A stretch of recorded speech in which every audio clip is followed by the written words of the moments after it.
गौस पाक ने ना 100 घोड़े, मुल्ला अली कारी ने लिखा 100 घोड़े गौस पाक ने इकट्ठे खरीद लिए, खरीदे भी जरा अरबी नस्ल के। तर्जमा करा अज तक की बनता है इस गल का, यानी 1.25 करोड़ वाली पजारो तो भी 100। बड़ी मुश्किल में नहीं आ जाते देखने वाले। दसो मौलवी साहब का की काम है, इनिया गड्डियां कट्ठियां वो है गल। तो गौस पाक ने 100 घोड़े इकट्ठे ही, यहाँ एक रवायत है कि 50 घोड़े अरबी नस्ल के महंगे। उस दौर में वही अरबी नस्ल के घोड़े कमाना वही था जो आज आपके यहाँ ना लैंड क्रूजर कमाना है। एक गौस पाक का मुरीद था, तो एक शख्स से कहने लगा चल मैं तुझे अपने पीर साहब से मिला के लाऊं। मुल्ला अली कारी ने इसको लिखा है। तो वो कहने लगे मैं नहीं जाता पीरों के पास। उसने कहा चल तो सही। वो ले आया। पहले दिन दाखिल हुए तो गौस पाक के अस्तबल में 50 घोड़े बंधे हुए।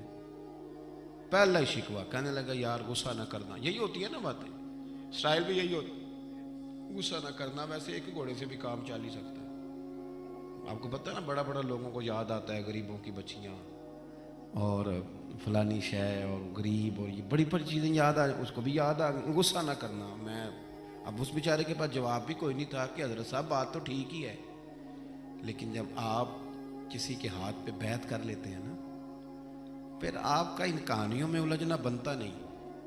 फिर आज ये तो बातें पहले की थी ना, सोचते पहले तो बात हो गई, अब तो अमल करना है। तो होते हैं कुछ कच्चे बंदे भी बेचारे जो सारी जिंदगी सीधे सीधे होने में ही टाइम गुजार देते हैं, और जब तक पक्के होते हैं तब तक काम ही खरा ख़त्म हो जाता है। गौसे पाक का वो मुरीद कहने लगा यार बात तो तेरी ठीक है, पर चलो मैं पता करूंगा 50 क्यों है। आए मिले, लेकिन वो रोज तंग करता वो बंदा। फिर पूछा पीर साहब से 50 घोड़े क्यों रखे। फिर पूछा पीर साहब से। ये उस शख्स ने लिखा है जिन्होंने मिशकात की शरह भी लिखी है। मैं सूफी दरवेश की बात नहीं कर रहा, एक मुहद्दिस की बात कर रहा हूं जिन्होंने बात लिखी है। फरमाने लगे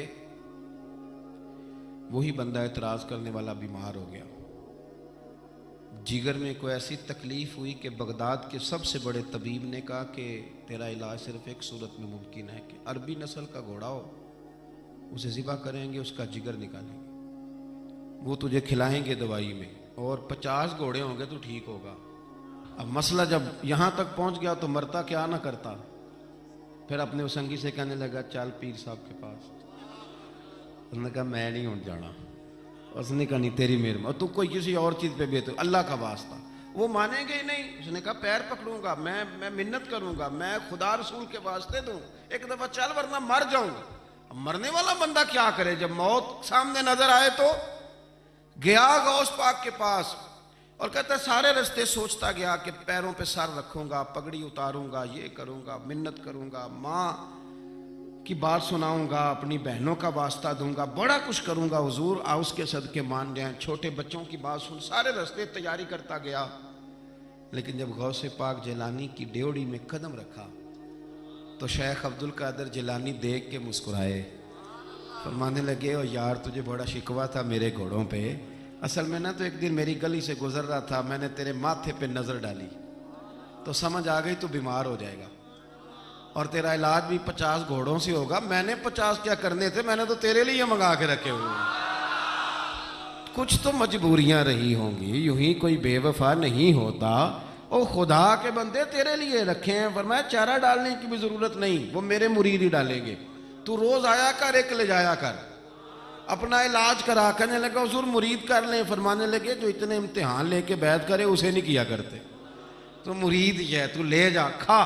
और अपना आज तक लोगों को बदगुमानियाँ होती हैं, और जो अमल करने वाले थे, अल्लाह वालों की बात मानने वाले थे, वो बात मान के दर्जात भी ले गए, और जो कहानियों में थे वो बेचारे आज तक कहानियों में हैं। अभी तक उनका अलजबरा और हिंदसा का रिजल्ट कोई नहीं आया। अभी तक यहाँ कहानियाँ। इन बुजुर्गों की तालीमात पर अमल करें। गौस पाक रदी अल्लाह ताला अन्हु की सारी ज़िंदगी पढ़ोगे तो जो चीज़ सबसे ज़्यादा नज़र आएगी वो अल्लाह के बंदों का प्यार है। गरीब से, मजबूर से, गुनाहगार से। गुनाहगार के साथ आपका प्यार ये है कि आप उसे नेकी की तरफ माइल कर दें। गुनाह इंसान को खा जाता है, घिन की तरह चाट जाता है।